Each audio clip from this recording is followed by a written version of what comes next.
Les océans couvrent environ 70% de la surface de la Terre, et nous n'en avons exploré que 5 à 20%. Et récemment, les astronomes ont découvert encore plus d'eau. Une immense réserve flotte dans l'espace, près d'un quasar situé à plus de 12 milliards d'années-lumière. Et il ne s'agit pas d'une simple flaque d'eau, mais d'une quantité absolument impressionnante. Environ 140 000 milliards de fois plus importante que toute l'eau des océans de la Terre. Elle gravite autour d'un trou noir supermassif 20 milliards de fois plus grand que notre Soleil. Ce trou noir est entouré d'un quasar extrêmement lumineux. Il émet autant d'énergie que 1000 milliards de soleils réunis. J'en ai un peu le vertige.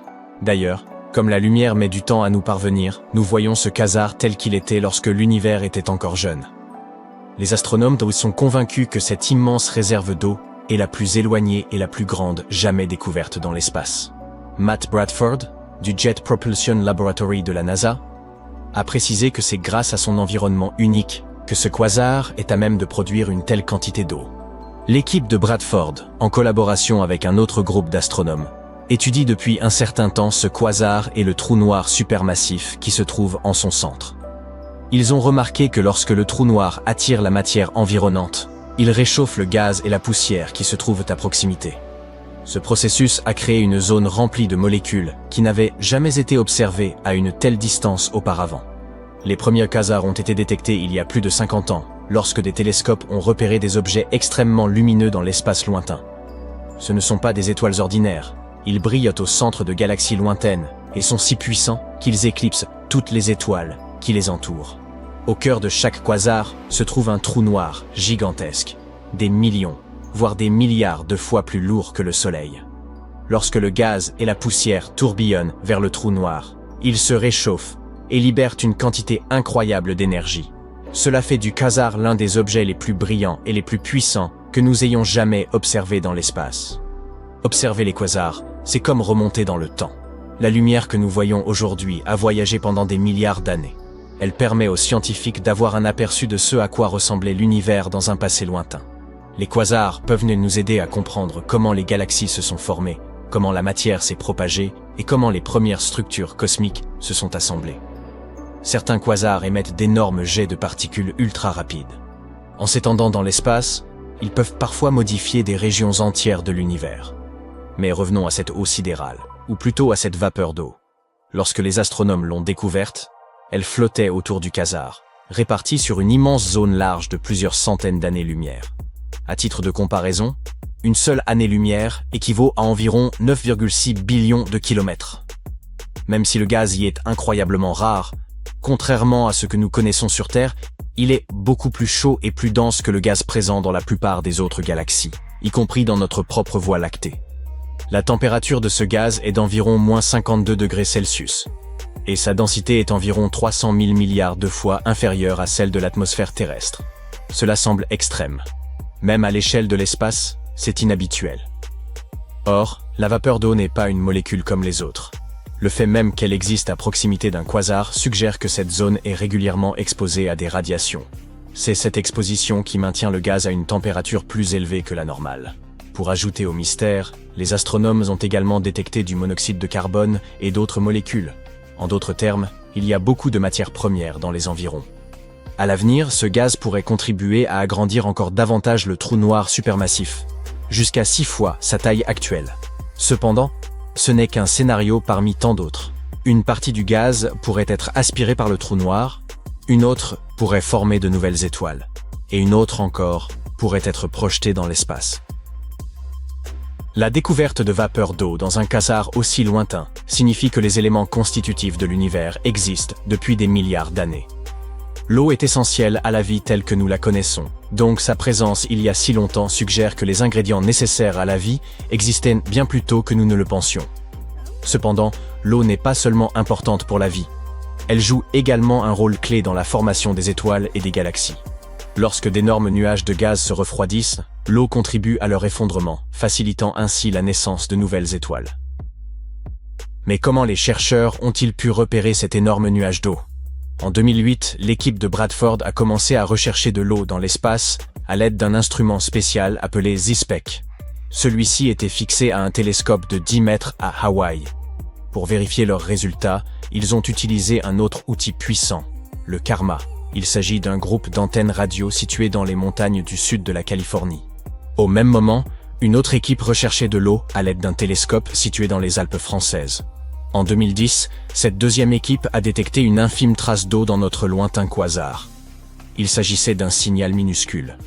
Par la suite, le groupe de Bradford a détecté d'autres signaux. C'était la preuve dont nous avions besoin pour conclure qu'il y avait effectivement une énorme quantité d'eau là-bas. Aujourd'hui, notre nuage flottant de vapeur d'eau n'est plus le seul endroit où nous avons trouvé cette molécule en dehors de la Terre. Les scientifiques ont récemment fait une découverte majeure. Il existe d'énormes réserves d'eau liquide cachées profondément sous le sol martien.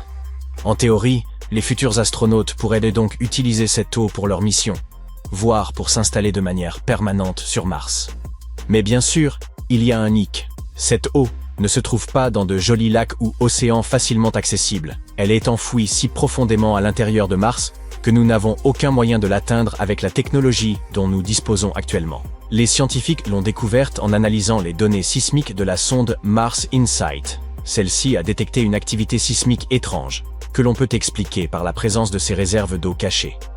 Mars contient donc encore de l'eau aujourd'hui, principalement sous forme de glace à la surface ou juste en dessous.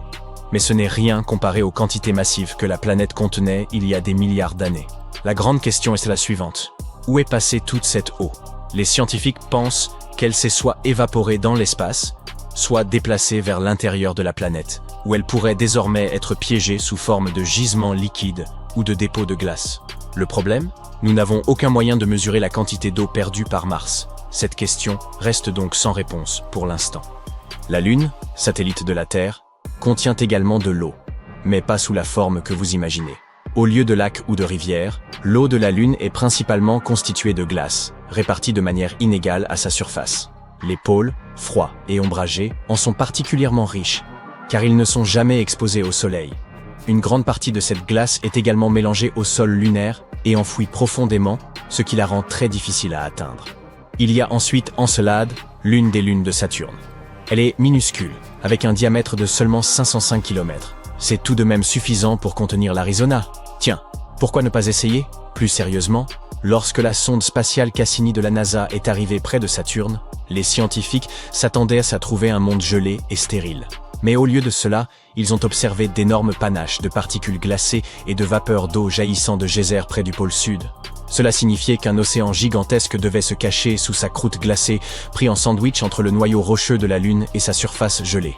Le fait que cet océan soit actif et envoie constamment des matériaux dans l'espace fait d'Encelade une candidate de choix pour de futures explorations.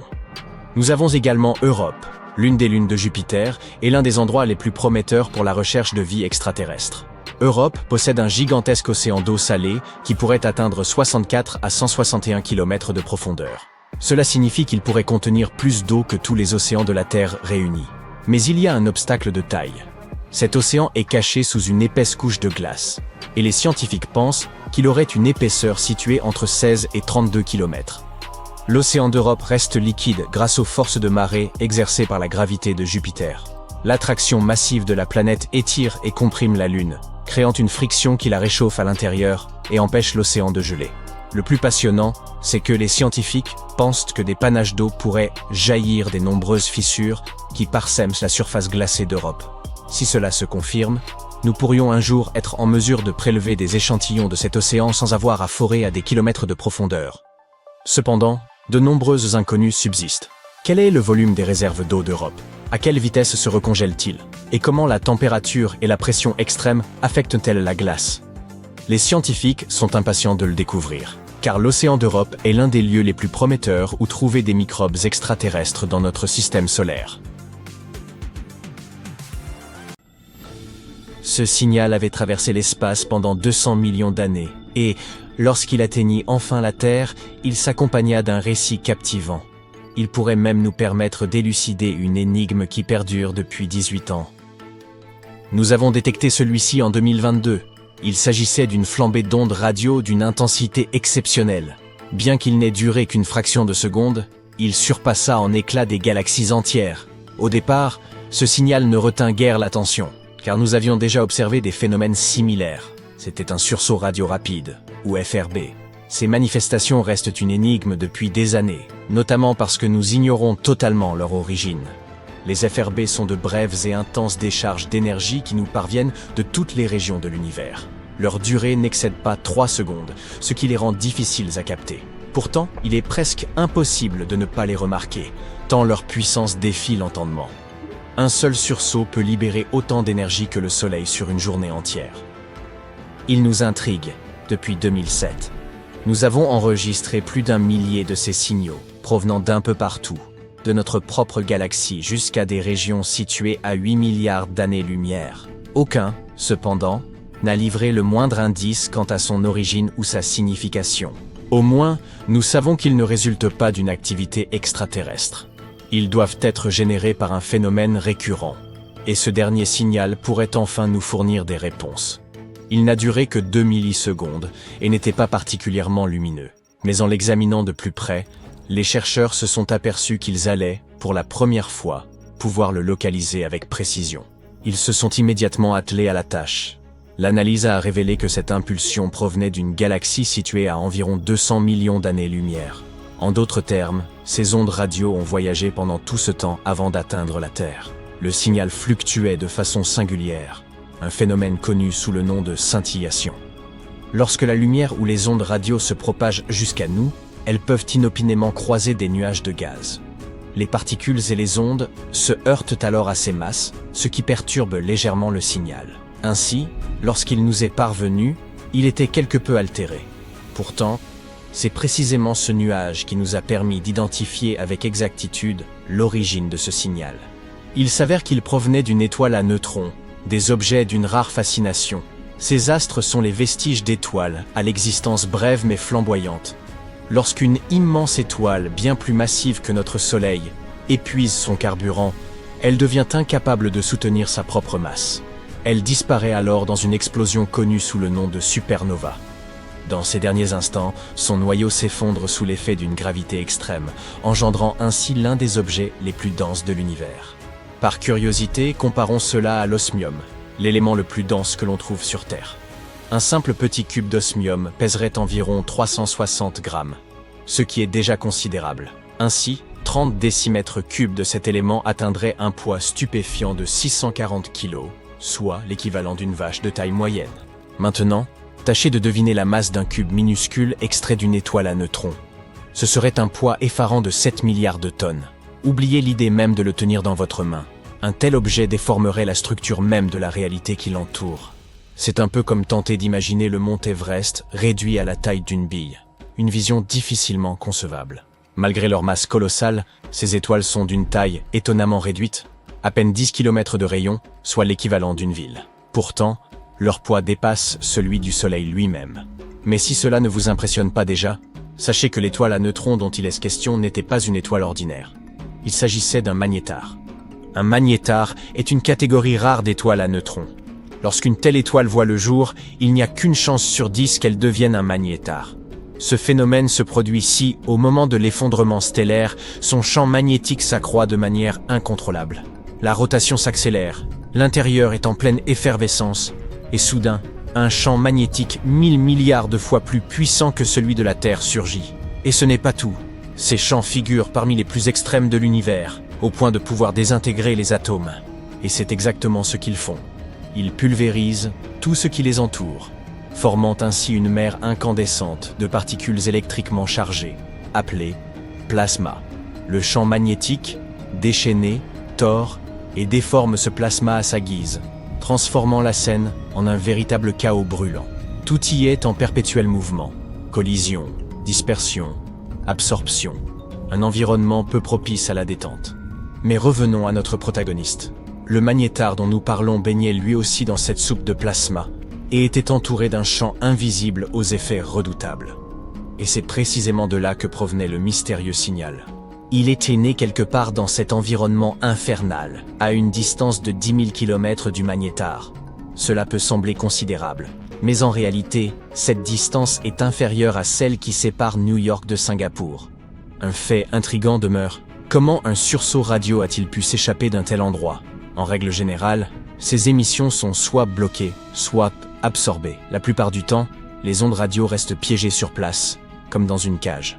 Or, dans ce cas précis, l'une d'elles a réussi à se libérer, ce qui signifie qu'un phénomène a littéralement perforé le plasma. L'énergie s'est comportée de manière imprévisible, se tordant et se réorganisant d'une façon qui a favorisé l'émission d'ondes radio. Tout cela suggère que les sursauts radio rapides, ou FRB, proviennent probablement d'étoiles à neutrons, qu'il s'agisse de magnétars ou de pulsars. Récemment, les astronomes ont conçu un télescope révolutionnaire baptisé CHIM, l'expérience canadienne de cartographie de l'intensité de l'hydrogène. Un nom à rallonge, certes, mais cet instrument détecte des FRB au quotidien. Les FRB ne cessent de nous surprendre. La même année, nous avons découvert un sursaut radio dont les pics périodiques s'étendaient en sur plus de 3 secondes, une durée bien plus longue que la moyenne. Celui-ci pourrait, lui aussi, être issu d'une étoile à neutrons. Si seuls les FRB issus d'étoiles à neutrons nous parvenaient, ils seraient sans doute bien plus rares. Tout porte à croire que ces signaux sont très variés et peuvent provenir d'une multitude de sources, y compris des abords de trous noirs. Il existe donc plusieurs théories concernant leur origine. Par exemple, ils pourraient résulter de la collision de 2 étoiles. Un choc aussi monumental dégagerait une énergie inimaginable et anéantirait totalement les astres impliqués. Certains astronomes pensent que ce phénomène pourrait expliquer les sursauts radio rapides. Toutefois, de tels événements sont d'une rareté extrême. D'autant plus que certains FRB se répètent. Si la majorité d'entre eux ne sont qu'un bref éclair avant de disparaître, d'autres semblent scintiller, comme celui que nous avons mentionné. Certains suivent même des cycles bien définis. Prenons l'exemple d'un répétiteur bien connu. Il fonctionne sur un cycle de 16 jours. Pendant 4 jours, il émet frénétiquement, puis reste silencieux durant 12 jours, avant de recommencer. Ce comportement est difficile à expliquer, même avec les étoiles à neutrons. Un mécanisme astrophysique unique doit forcément être à l'œuvre, impliquant peut-être un objet en orbite autour d'un autre. Quoi qu'il en soit, une collision stellaire ne pourrait justifier que des signaux uniques, jamais réitérés. Une autre hypothèse fascinante est celle du blizzard. Derrière ce nom étrange se cache un phénomène dramatique, la transformation d'une étoile à neutrons en trou noir. Un tel événement produirait une intense rafale d'ondes radio. Mais encore une fois, il serait excessivement rare et ces signaux ne devraient pas se répéter. Les trous noirs eux-mêmes restent une piste très sérieuse. Ils sont au cœur de nombreuses théories sur les FRB. Se pourrait-il que ces impulsions radio résultent de la chute d'une étoile à neutrons dans un trou noir? Ou bien du propre effondrement d'un trou noir? Peut-être même d'une interaction entre la matière noire et un trou noir? Qui sait? À ce stade, toutes les hypothèses méritent d'être explorées. Bien sûr, l'idée qui enthousiasme le plus est celle d'une origine extraterrestre. Peut-être que tous ces signaux ne viennent pas d'une intelligence inconnue, mais une fraction d'entre eux pourrait être le message d'une civilisation avancée. Toutefois, cette hypothèse demeure hautement improbable. Les FRB proviennent de toutes les régions du ciel et de distances très variées. De plus, ils sont pour la plupart similaires, ce qui serait étonnamment complexe à reproduire pour une civilisation intelligente. Mais qui sait ce que l'avenir nous réserve en matière de découvertes? Habituellement, lorsque nous regardons des photos d'astronautes dans l'espace, nous pouvons voir qu'ils sont attachés de quelque manière à leur vaisseau spatial. Mais il y a eu un astronaute courageux qui a fait un grand pas dans l'inconnu, sans aucun câble de sécurité pour le relier à sa navette. Cet homme courageux s'appelait Bruce McCandless, et il a fait cette prouesse en 1984. Comment est-il revenu, vous demandez-vous? Il a réalisé ce tour de force à l'aide d'un réacteur dorsal à l'azote, une unité à manœuvre manuelle de la NASA. Il a d'abord effectué des manœuvres d'essai dans la soute de Challenger. Ce n'est qu'après s'être assuré que tout fonctionnait bien que McCandless a décidé de se lancer et d'aller se balader à une centaine de mètres de la navette. Des statistiques un peu tristes. Sur les 430 personnes qui ont fait le saut dans l'espace, 18 ont malheureusement perdu la vie, ce qui nous donne un taux de mortalité d'un peu plus de 4%.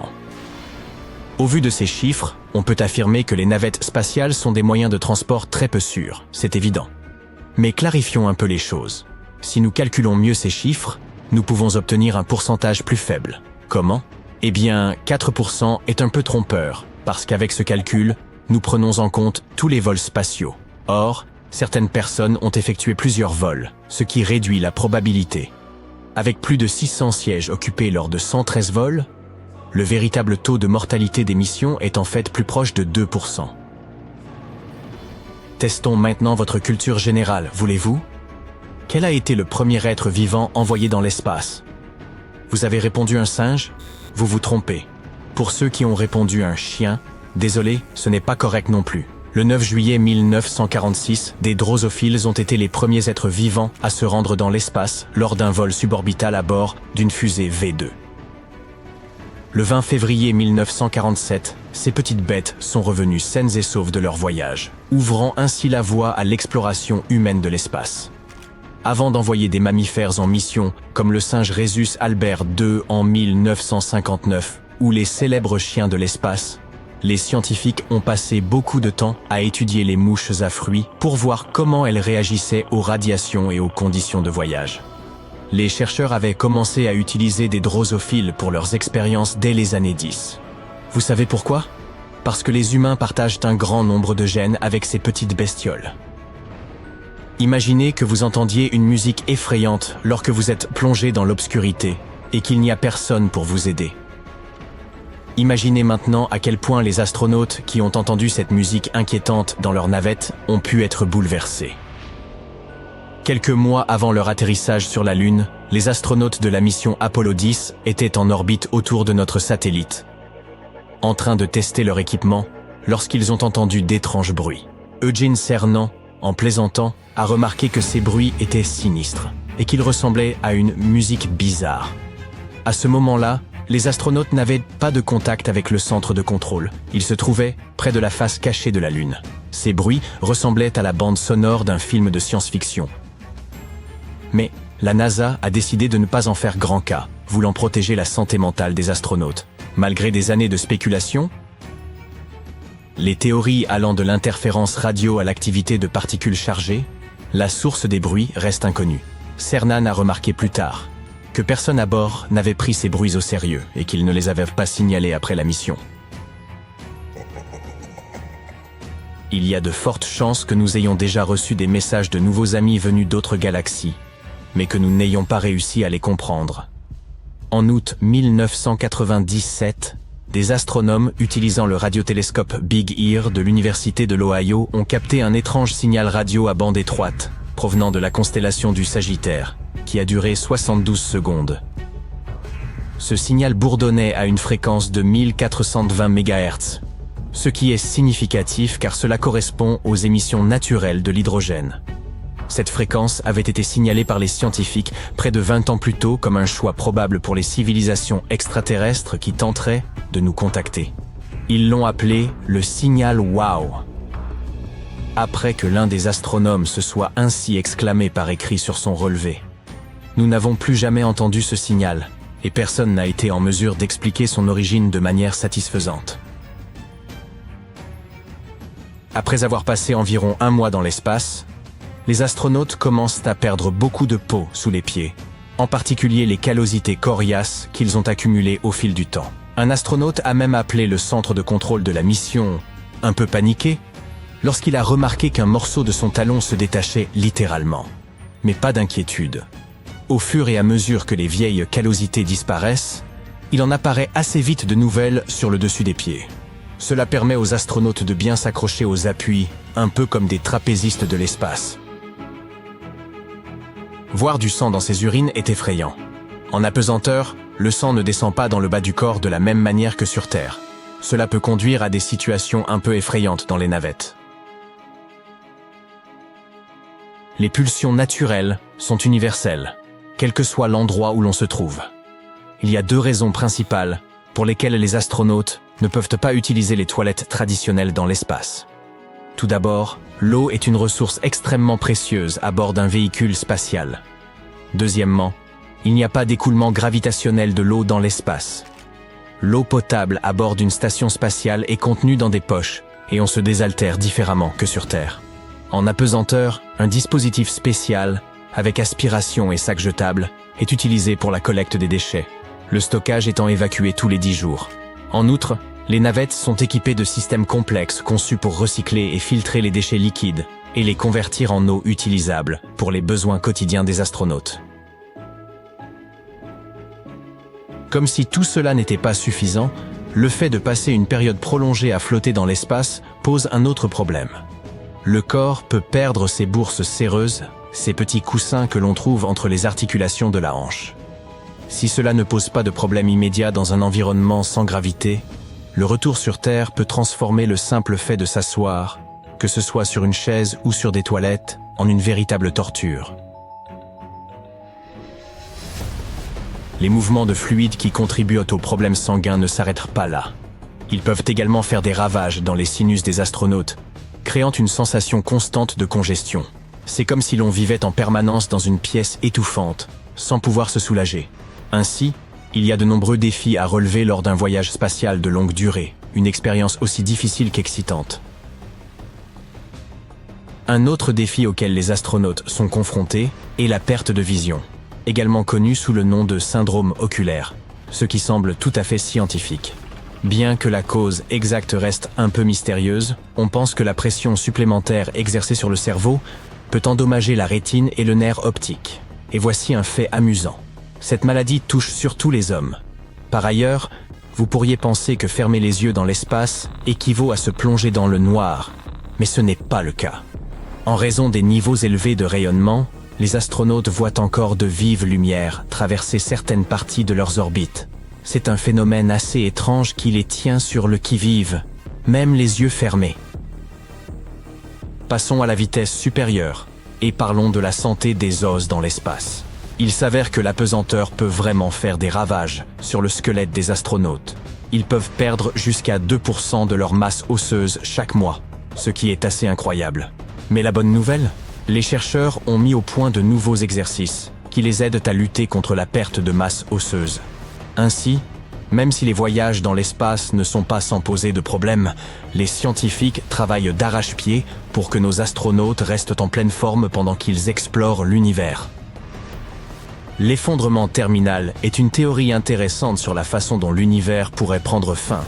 Il s'agit en fait de l'inverse du Big Bang. Imaginez que l'univers s'étende pendant des siècles et des siècles, puis qu'il freine et commence à s'effondrer sur lui-même, peut-être même en formant un énorme trou noir. Les scientifiques étudient cette question en se penchant sur la densité de l'univers. S'il est trop dense, un tel effondrement pourrait réellement se produire. Au début, on pensait que la gravité finirait par prendre le dessus et arrêterait l'expansion due au Big Bang. Mais nous avons ensuite découvert cette chose mystérieuse appelée énergie noire, qui accélère en réalité cette expansion. De ce fait, il semble que l'effondrement terminal soit peu probable. À l'heure actuelle, toutes les données indiquent que l'énergie noire est là pour rester, et que l'univers va donc continuer à s'étendre indéfiniment. À première vue, on pourrait penser que le Soleil brûle. Ce n'est toutefois pas le cas, car la combustion de notre étoile n'est pas de nature chimique, mais repose sur la fusion nucléaire.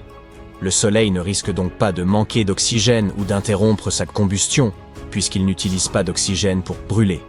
Contrairement à la combustion du carbone qui nécessite de l'oxygène, ce processus s'arrête en l'absence de ce dernier. Prenez l'exemple d'une bougie.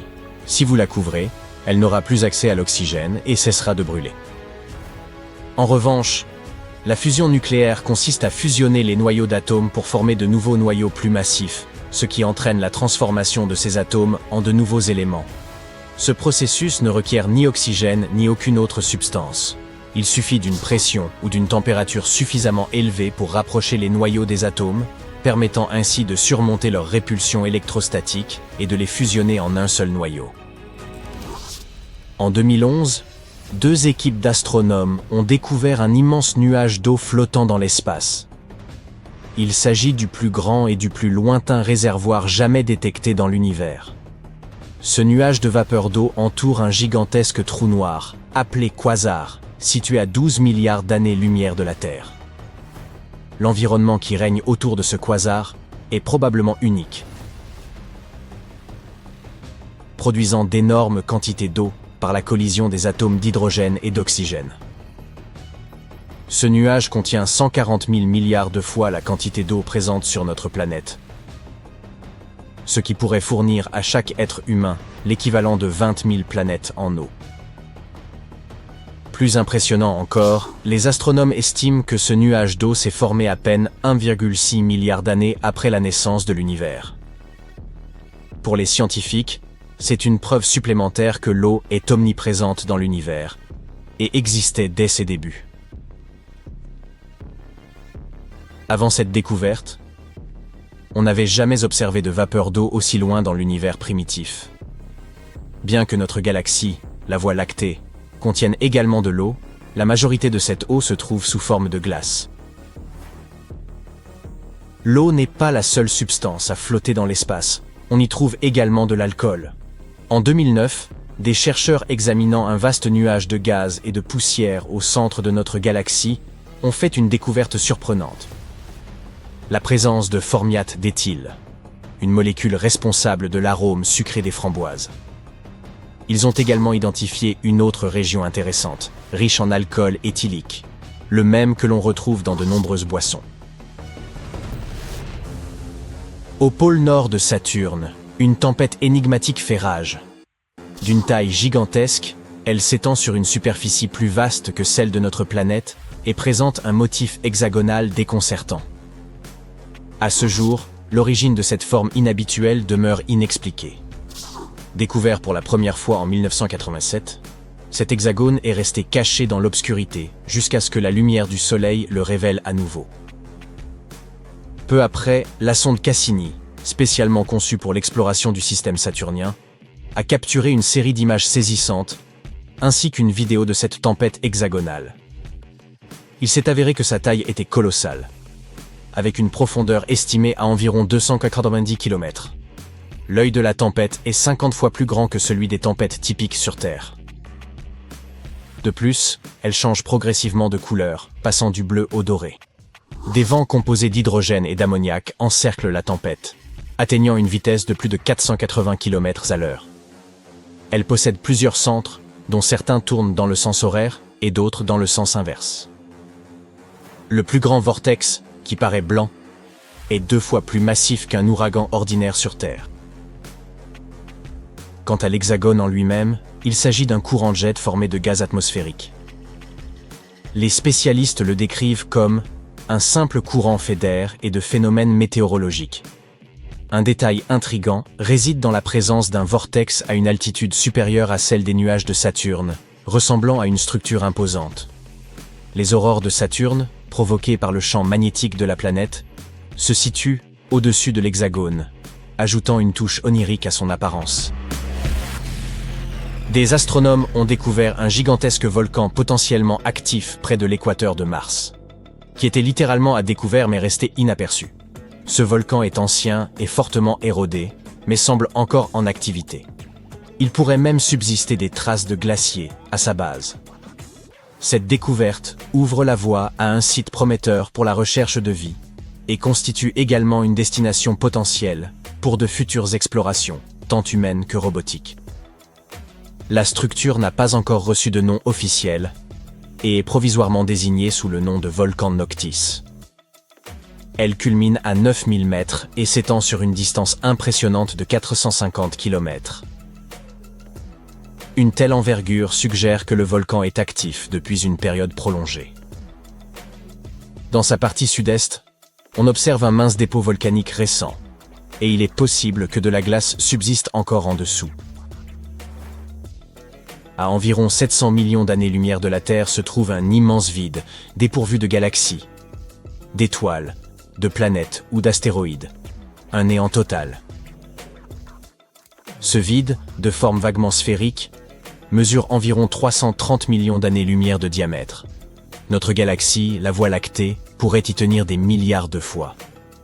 Ce phénomène est connu sous le nom de vide du Bouvier, situé dans la constellation du même nom. C'est le laboureur qui conduit les 7 bœufs du Septentrion.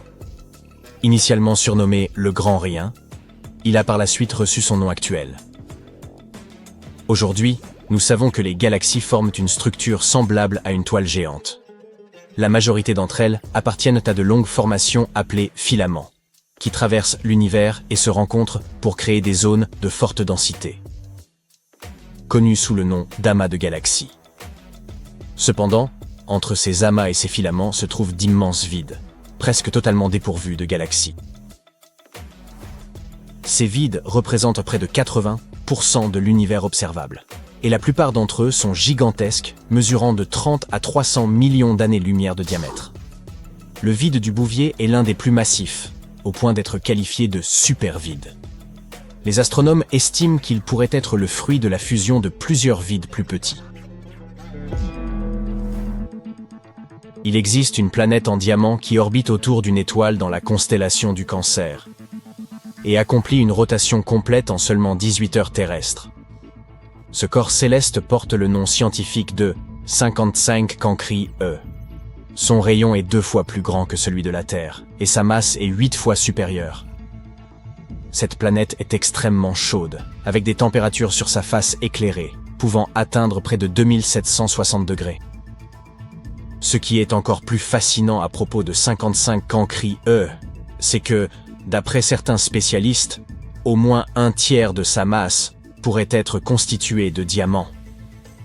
Cela correspond à environ 3 fois la masse de notre planète. Imaginez, une véritable fortune flottant là-bas dans l'espace. Vous vous demandez combien cette planète pourrait valoir? Eh bien, quelqu'un l'a déjà calculé. Le chiffre est tout simplement astronomique, sans mauvais jeu de mots. La valeur estimée s'élève à 26,9 quintillions de dollars. Et si ce chiffre vous semble aussi abstrait qu'à nous, il s'agit de 26,9 suivi de 30 zéros. À titre de comparaison, l'un des diamants les plus chers jamais découverts sur Terre est le Cullinan. Sa valeur atteint 2 milliards de dollars, et son poids d'origine était de 3106,75 carats, soit plus de 620 grammes. Ce diamant reste le plus grand jamais trouvé à l'état brut. Par la suite, il a été découpé en plusieurs pierres plus petites. La plus grande d'entre elles est le Cullinan A, également appelé l'étoile d'Afrique, qui pèse environ 530 carats. Mais à côté de la planète diamant, même ce joyau colossal paraît dérisoire. Les nébuleuses sont d'immenses nuages de gaz et de poussière, et certaines arborent des formes étonnamment inhabituelles. Presque comme si elles avaient été façonnées ainsi intentionnellement. Au fil du temps, la gravité attire et regroupe ces amas de gaz et de poussière, les faisant grandir et renforçant leur champ gravitationnel. Finalement, lorsque la masse devient suffisamment importante, elle s'effondre sous son propre poids et donne naissance à de nouvelles étoiles. Parmi les nébuleuses les plus spectaculaires, on trouve la nébuleuse du Papillon, dont l'envergure excède les 3 années-lumière. La structure interne de cette nébuleuse est l'une des plus complexes jamais observées. L'étoile centrale, une naine blanche, atteint une température incroyable de 250 000 degrés, ce qui suggère qu'elle provient d'une étoile massive, probablement plus de 5 fois la taille de notre Soleil. Cette naine blanche est entourée d'un épais disque de gaz et de poussière à l'équateur, ce qui donne à la nébuleuse son apparence distinctive de sablier ou de papillon. La nébuleuse de la Lyre ressemble à un immense nuage de poussière et de gaz entourant une étoile ancienne et presque éteinte. À première vue, elle ressemble à un anneau, mais les astronomes affirment qu'elle est bien plus que cela. C'est plutôt un beignet fourré. Cet objet coloré, situé à plus de 2000 années-lumière de la Terre, ressemble en fait à une ceinture enveloppant une structure bleue de forme sphérique. Chaque extrémité de cette structure dépasse des côtés opposés de l'anneau. Les piliers de la création ressemblent à quelque chose d'un autre monde, voyez par vous-même. Ils se trouvent à 7000 années-lumière de la Terre, dans la nébuleuse de l'Aigle, un jeune amas d'étoiles âgé de seulement 5,5 millions d'années. À l'échelle spatiale, ce sont des bébés. Le télescope spatial Hubble a réussi à capturer l'image de plusieurs silhouettes sombres près du centre de la nébuleuse. Et maintenant, vous pouvez les contempler de vos propres yeux. Ce sont les fameux piliers de la création, une région active de formation d'étoiles. Admirez plutôt cette image célèbre. Les couleurs bleues représentent l'oxygène, le rouge correspond au soufre, et le vert indique la présence d'hydrogène et d'azote. Les piliers sont aussi baignés d'une lumière ultraviolette provenant d'un amas voisin de jeunes étoiles. Malheureusement, les vents de ces étoiles érodent lentement mais sûrement ces magnifiques tours de gaz et de poussière. Loin dans l'espace, une galaxie fantomatique et extrêmement ancienne flotte seule. Elle brille d'une faible lueur stellaire et n'a pratiquement pas changé depuis des milliards d'années. Les astronomes ne savent ni pourquoi elle est là, ni comment elle s'est formée. Voici DGSat I, une galaxie fossile. Elle est aussi grande que la Voie lactée mais presque invisible, car ses étoiles sont extrêmement dispersées. Ce qui rend cette galaxie unique, c'est qu'elle est isolée, contrairement aux autres galaxies de ce type qui se trouvent généralement en amas. Cela pourrait indiquer que DGSat I s'est formé à une époque différente, probablement à peine 1 milliard d'années après le Big Bang. Si c'est vrai, cette galaxie est un véritable fossile stellaire. Les astronomes ont découvert le trou noir stellaire le plus grand jamais observé dans notre Voie lactée. Ce nouveau monstre spatial est 33 fois plus massif que le Soleil et se trouve à 2000 années-lumière de nous. Jusqu'à récemment, le plus grand trou noir stellaire connu dans notre galaxie était environ 20 fois plus gros que notre étoile. Et en comparaison, un trou noir stellaire moyen a généralement une masse d'environ 10 fois celle du Soleil. Les scientifiques ont repéré ce trou noir géant après avoir observé une étoile qui vacillait en orbite dans cette zone. Ce trou noir a été baptisé Gaia BH3. Sa proximité avec la Terre en fait le deuxième trou noir le plus proche de notre planète jamais découvert. Le plus proche se nomme Gaia BH1 et se situe à environ 1560 années-lumière de nous. Ce voisin étonnamment proche a une masse d'environ 9,6 fois celle du Soleil, ce qui signifie qu'il est beaucoup plus petit que le trou noir nouvellement découvert. Gaia BH3 se trouve dans la constellation de l'Aigle. Vue depuis la Terre, elle évoque la silhouette d'un aigle majestueux. Ce qui surprend, c'est que les astronomes ne s'attendaient pas à découvrir un trou noir aussi massif et aussi proche de la Terre, resté invisible pendant si longtemps. Regardez cette fascinante exoplanète. Elle ressemble à un œil énorme flottant dans l'espace. Mais ce n'est pas le plus intrigant. Découverte en 2017, LHS M140b est l'un des endroits les plus prometteurs pour la recherche de vie en dehors de notre système solaire. Cette exoplanète pourrait abriter un océan global recouvert de glace, dont l'Iris, une immense région de 4000 km de diamètre, fixe en permanence son étoile haute. Elle possède un rayon 73% plus grand que celui de la Terre et une masse 5,6 fois plus grande, faisant d'elle un monde potentiellement habitable. Cette planète œil géant tourne bien plus près de son étoile que ne le fait la Terre. Elle n'a besoin que de 25 jours pour boucler une orbite entière.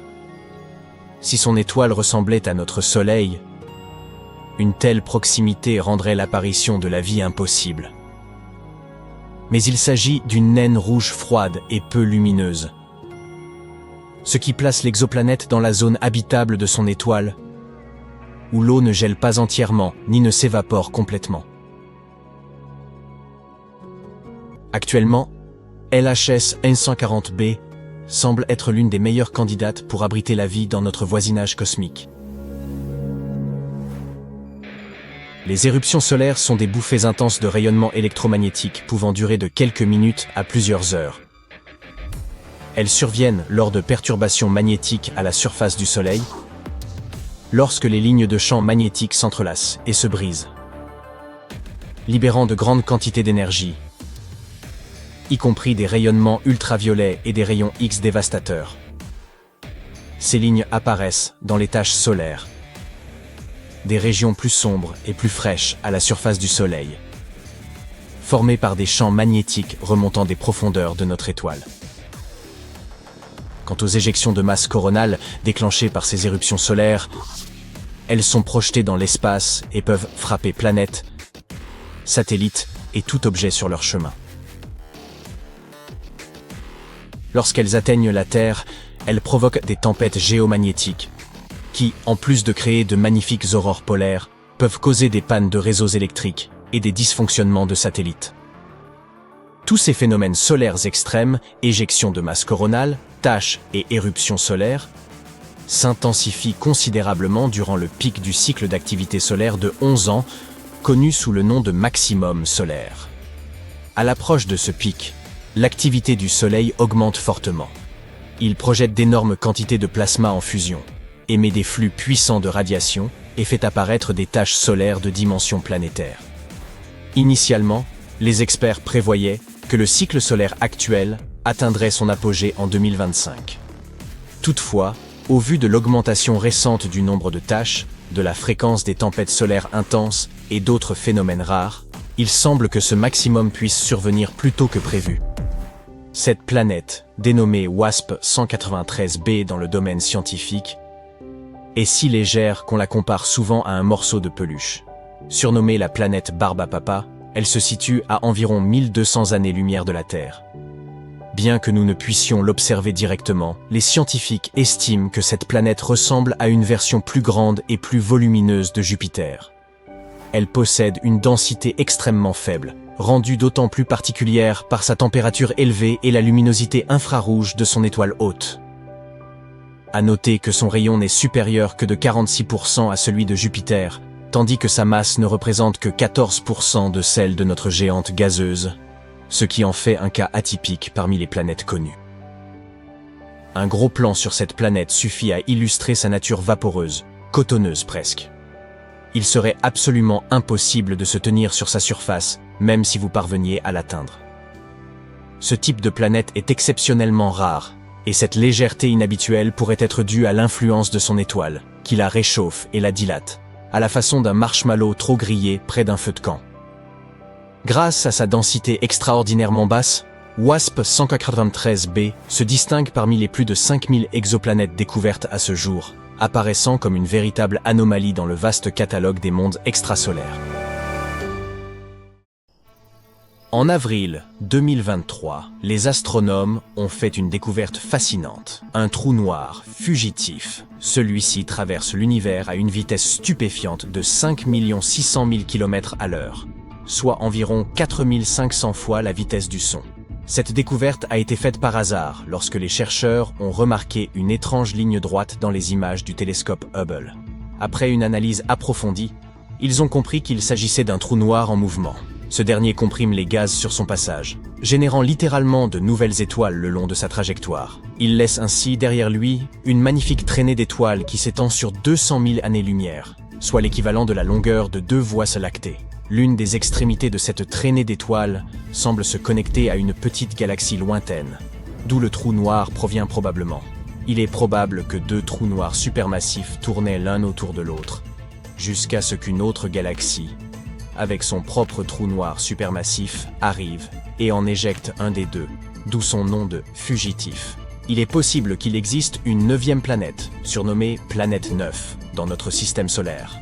Si cette planète est réelle, elle se trouverait bien au-delà de Pluton.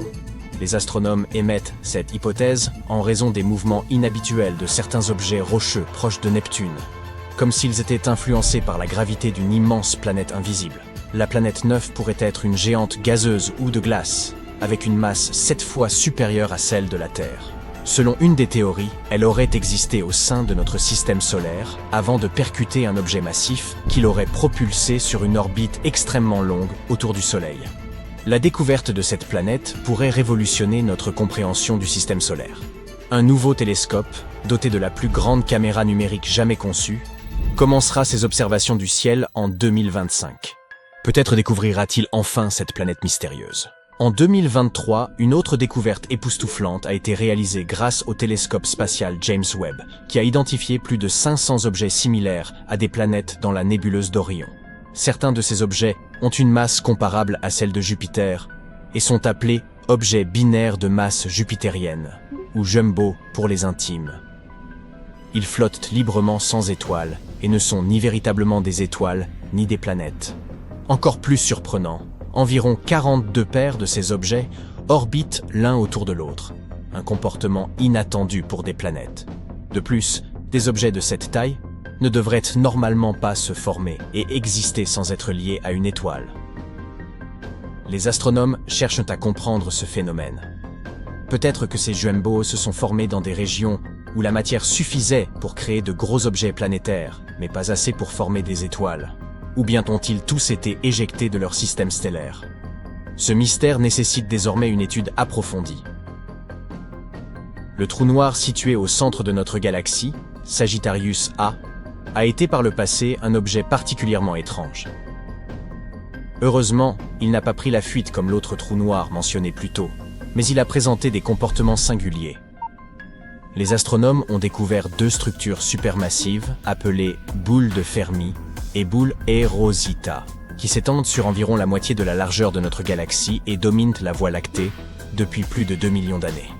Les scientifiques estiment que c'est notre trou noir qui serait à l'origine de ces bulles, ayant probablement traversé une phase d'activité maximale avec une éruption énergétique spectaculaire qui aurait duré environ 100 000 ans. Cet événement aurait ainsi laissé ces immenses bulles.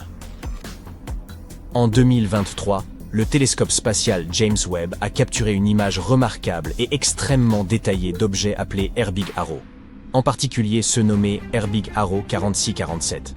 Ces objets sont principalement constitués de jeunes étoiles entourées de magnifiques nappes de nébulosité. On y observe des étoiles enveloppées d'un disque de matière qui les alimente et soutient leur croissance au fil de millions d'années. Ils se trouvent à environ 1470 années-lumière. Toutefois, ce ne sont pas vraiment eux qui retiennent notre attention. Ce qui est bien plus captivant, c'est cet étrange objet juste en dessous, une structure spatiale qui ressemble à un point d'interrogation. Qu'est-ce que c'est? Personne ne le sait avec certitude. Sa couleur orange-rouge suggère qu'elle pourrait être très éloignée, peut-être même à des milliards d'années-lumière, bien au-delà de notre galaxie. Certains pensent que ce mystérieux point d'interrogation pourrait résulter de la fusion de deux ou plusieurs galaxies.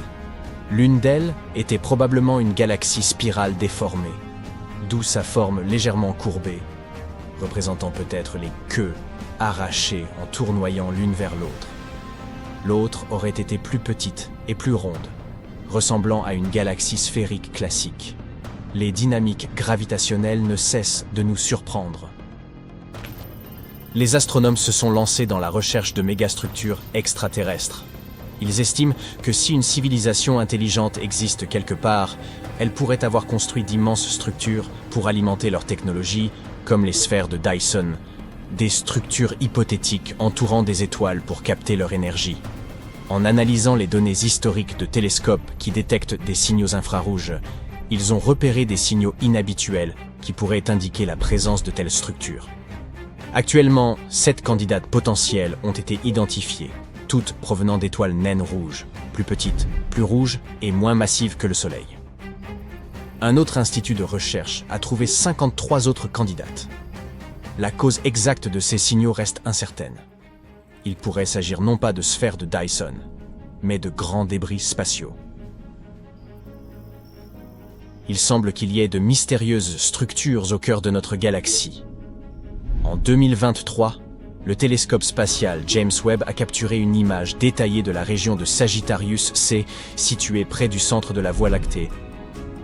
Cette image a révélé une zone dense où se forment des étoiles, avec de nombreuses jeunes étoiles et des nuages sombres qui bloquent la lumière des astres situés derrière. C'est un endroit aussi encombré que chaotique, avec environ 500 000 étoiles de différents âges, tailles et couleurs.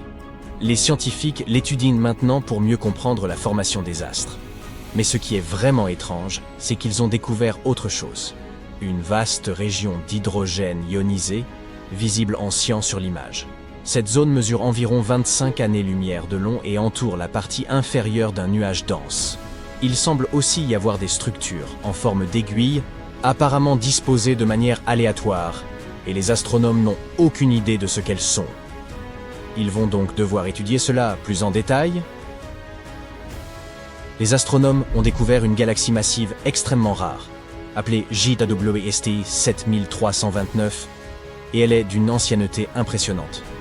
Notre univers a environ 13,8 milliards d'années, mais les étoiles de cette galaxie semblent s'être formées il y a environ 13 milliards d'années, soit seulement 800 millions d'années après le Big Bang. De plus, cette vénérable galaxie possède une masse stellaire 4 fois plus grande que celle de notre Voie lactée actuelle. Cette étrange découverte remet en question nos connaissances sur la formation des galaxies et la nature de la matière noire. D'après ce que nous savons, les galaxies n'auraient même pas dû se former aussitôt. Il n'aurait pas dû y avoir suffisamment de matière noire pour cela. Pourtant, c'est bien le cas.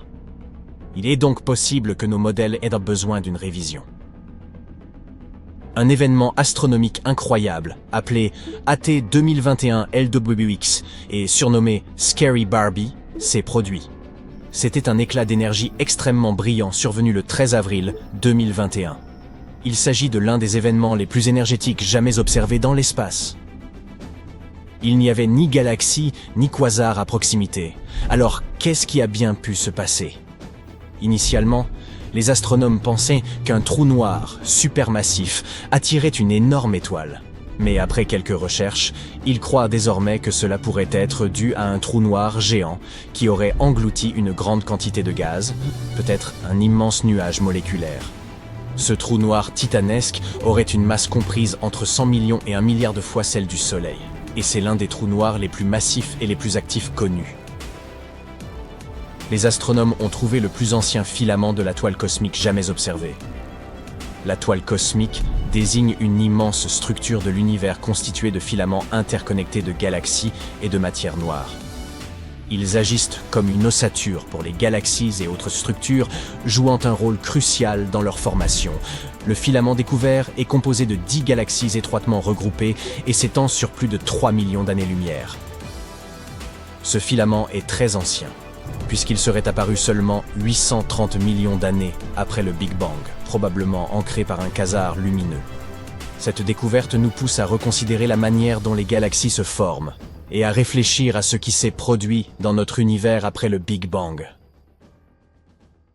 Des explosions étranges aux teintes bleues vives surgissent ça et là dans l'univers, captivant l'attention des astronomes. Ce phénomène rare et d'une puissance exceptionnelle porte un nom savant: transitoire, optique, bleu rapide. Curieusement, ce phénomène ne se comporte comme rien de ce que nous connaissons. Et les choses ont pris une tournure encore plus inattendue lorsque le dernier en date s'est produit dans une région improbable. Pour bien saisir ce qui s'est passé l'an dernier, il nous faut de remonter un peu dans le temps. Ce type d'explosion inhabituelle a été observé pour la première fois en juin 2018. L'éruption bleue, située à environ 200 millions d'années-lumière de la Terre, a été surnommée The Cow. Bien entendu, cet événement n'avait rien à voir avec une vache, mais il présentait une configuration insolite. À l'époque, cette explosion se distinguait comme l'événement le plus asymétrique jamais détecté par les astronomes, se déployant dans l'espace sous une forme aplatie semblable à celle d'une crêpe, contrairement à la forme sphérique attendue. Ce phénomène rappelle une supernova, une explosion cosmique courante qui survient lorsqu'une étoile épuise son carburant nucléaire et s'effondre sous sa propre gravité. Cependant, les chercheurs ont relevé 3 distinctions majeures. Premièrement, ce phénomène est bien plus puissant qu'une supernova ordinaire. Lorsqu'il se manifeste, l'éclair bleu libère plus d'énergie qu'une galaxie entière composée de centaines de milliards d'étoiles comparables au Soleil. Deuxièmement, il est beaucoup plus rapide. L'explosion atteint sa luminosité maximale et disparaît en quelques jours, alors qu'une supernova peut nécessiter des semaines, voire des mois, pour disparaître complètement. Enfin, troisième différence, ces éclats bleus peuvent être d'une luminosité bien plus intense. Ces objets énigmatiques sont considérés comme le phénomène optique le plus lumineux connu dans l'univers. Mais contrairement à une supernova classique, il semble qu'aucun élément radioactif ne soit à l'origine de cette brillance. Cela implique donc que l'énergie provient d'une autre source. Mais la question demeure, de quelle source s'agit-il ?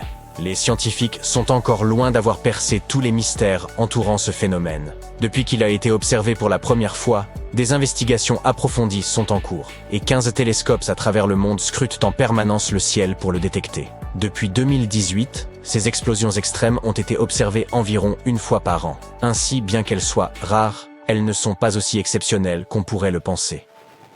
Plusieurs hypothèses ont été avancées pour expliquer l'existence de ces transitoires optiques rapides. La plus plausible est qu'il s'agirait d'un résidu stellaire. Autrement dit, ce qui subsiste lorsqu'une étoile arrive à la fin de son cycle. Les 2 principaux candidats sont une étoile à neutrons ou un trou noir, émettant des radiations à des vitesses proches de celles de la lumière. La théorie suggère qu'il s'agirait d'une étoile massive, bien plus imposante que celle qui donne naissance aux supernovas habituelles. Au moment où cette étoile commence à s'effondrer, il serait logique qu'elle laisse un trou noir derrière elle. Si cette étoile gigantesque refuse de quitter l'univers discrètement, elle pourrait former un disque d'accrétion tourbillonnant autour du trou noir, constitué de gaz, de poussière et d'autres matières. Ce disque pourrait projeter des jets de matière à des vitesses extrêmement élevées, semblables à de puissants jets cosmiques. Cela pourrait correspondre précisément à ce que nous observons sous la forme de ces brusques éruptions lumineuses. Cependant, cela reste une théorie parmi d'autres. La véritable cause de ces explosions demeure un mystère, nécessitant encore de nombreuses observations et analyses. Les chercheurs considèrent que comprendre un tel phénomène représente une véritable aubaine, car il s'agit là d'un résidu stellaire loin d'être inactif, mais au contraire en pleine effervescence.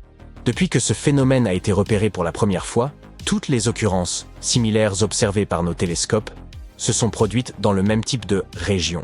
Autrement dit, ces explosions avaient toujours lieu dans les bras spiraux de différentes galaxies. Cependant, l'année dernière, la situation a changé. En avril 2023, le télescope spatial Hubble a surpris les scientifiques en capturant des images de ce même type d'explosion inhabituelle. Mais cette fois-ci, en plein milieu de l'espace intergalactique. Contrairement aux attentes, cette explosion ne s'est pas produite à l'intérieur d'une galaxie, mais dans l'espace entre deux d'entre elles, à environ 50 000 années-lumière d'une grande galaxie spirale et à 15 000 années-lumière d'une plus petite.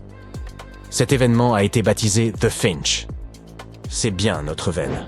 Alors que nous commencions à entrevoir des réponses, l'apparition du phénomène Finch dans une localisation aussi inattendue est venue bouleverser nos certitudes. Il se pourrait donc qu'il existe une autre explication. Suite à cette découverte, les spéculations ont rapidement émergé. L'une des hypothèses avancées suggère qu'il pourrait s'agir d'une collision entre deux étoiles à neutrons se déplaçant loin de leur galaxie d'origine. Ces deux astres auraient pu s'attirer en spirale pendant des milliards d'années avant d'entrer en collision. Lors de cette collision, elles auraient encore produit une explosion 100 fois plus lumineuse qu'une supernova classique. Pour valider cette hypothèse, l'une des étoiles à neutrons devrait posséder un champ magnétique très puissant, ce qui amplifierait l'explosion. Une autre possibilité envisagée est que l'explosion résulte d'une étoile déchirée par un trou noir dont la masse représenterait entre 100 et 1000 fois celle du Soleil. Bien que de nombreuses questions demeuraient sans réponse, une chose est certaine. Le Finch est bel et bien un transitoire optique bleu rapide. Hormis l'emplacement inhabituel de son apparition, ce phénomène présente toutes les caractéristiques requises pour être classé ainsi. Une luminosité exceptionnelle et une vitesse fulgurante, avec une origine encore extrêmement difficile à élucider. Par ailleurs, les observations des télescopes Gemini South, de l'Observatoire de rayons X Chandra et du radiotélescope Very Large Array ont confirmé cette classification. L'ajout de ces nouvelles données ne fait que compliquer davantage les efforts des chercheurs pour discerner un éventuel schéma dans cet ensemble de phénomènes. Le Finch n'est pas le seul phénomène inhabituel de cette catégorie. Revenons un an en arrière, en 2022. Une explosion bleue a été détectée en septembre, et elle a été surnommée le diable de Tasmanie. Comme les autres événements similaires, cette explosion bleue est apparue et s'est estompée très rapidement. Puis, un événement mystérieux s'est produit. Exactement 100 jours plus tard, les observateurs qui continuaient à suivre le phénomène ont eu droit à un cadeau de Noël anticipé, une nouvelle éruption, aussi brillante et fascinante que la première. Incroyable. Cela signifie que nous parlons de deux explosions étranges et similaires, survenues au même endroit et dans un laps de temps rapproché. C'était une première dans le domaine. Très vite, 13 télescopes à travers le monde, dont l'un équipé d'une caméra à haute vitesse, se sont focalisés sur le phénomène du diable de Tasmanie. En l'espace de 120 jours, ils ont réussi à capturer 14 autres impulsions lumineuses irrégulières. Cet exploit est d'autant plus remarquable qu'il prouve que, loin de se manifester une seule fois pour disparaître comme prévu, le diable de Tasmanie a continué à émettre des explosions d'énergie comparables à celles d'une supernova, à maintes reprises.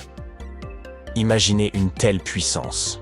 Ce scénario continue de captiver la communauté scientifique, car il repousse les limites de la physique. Non seulement en raison de cette production d'énergie extrême, mais aussi à cause des éclats de courte durée. Pour vous donner une idée, ces éruptions lumineuses durent de 10 minutes à environ 4 heures. Et croyez-moi, à l'échelle de l'univers, c'est prodigieusement rapide. C'est la seule fois qu'une saison prolongée de cet événement a été observée. Toutefois, après réflexion, les avis au sein de la communauté scientifique sont partagés. D'un côté, certains pensent que le diable de Tasmanie pourrait être un événement totalement unique. De l'autre, il est possible que ce soit simplement la première fois que nos télescopes l'ont observé sous un angle aussi direct. Pour approfondir notre compréhension de ce phénomène, les scientifiques ont besoin d'étudier un plus grand nombre d'échantillons. Tous les espoirs reposent comme désormais sur le futur observatoire Vera C. Rubin, en cours de construction au Chili. Il sera équipé d'un télescope de 8 mètres de diamètre et de la plus grande caméra numérique jamais conçue pour ce type d'observation. Selon la NASA, cette technologie pourrait enfin apporter des réponses sur ces mystérieuses explosions bleues. Nous avons de quoi nous réjouir, car cela pourrait bien marquer le début d'une nouvelle ère dans notre compréhension de l'évolution stellaire.